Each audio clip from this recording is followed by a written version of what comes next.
My story is not unique. My details are unique to me, but my story is not unique. People ask all the time, who would want to live that way? Why don't you just get up and leave? To ask a person who's been living that way, who's been told they're useless, they're worthless, this, whatever, and now, oh, here, go, get up and go earn a great living and support a family in Westchester. It's like asking a person with a broken leg to next week, go get up and run this race.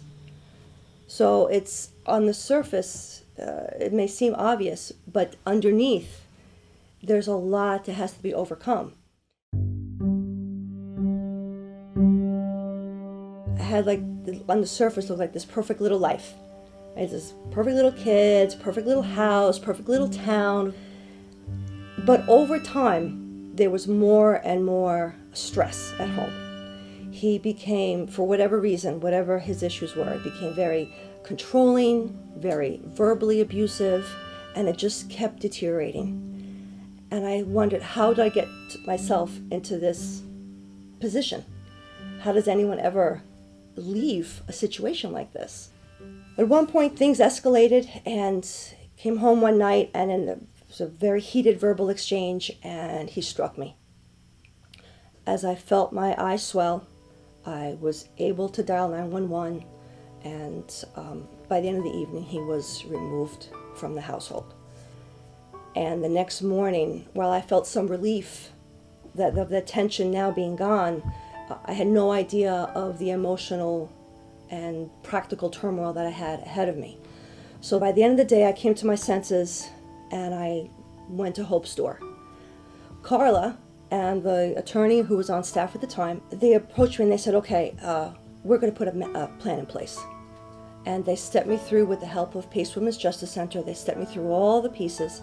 I had some sense of what was ahead of me, but I also had a full order of protection, temporary custody, and temporary support. So in essence, Hope's Door had built a protective fence around me.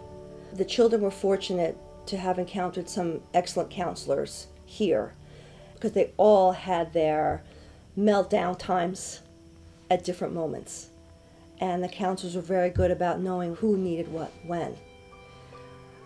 And by making me stronger and more able to move on with my life and reestablish myself professionally, that made me that much better a mother and advocate for my children, to support them along the journey. So we are 4 people going in different directions, but all now very confident and on our way to success. Hope's Door has a tremendous breadth and depth of counselors to address all the nuances of a very, very complex situation. As you think about supporting Hope's Door, please be as generous as you can be. Keep it in mind that if you help the victim, you save an entire family.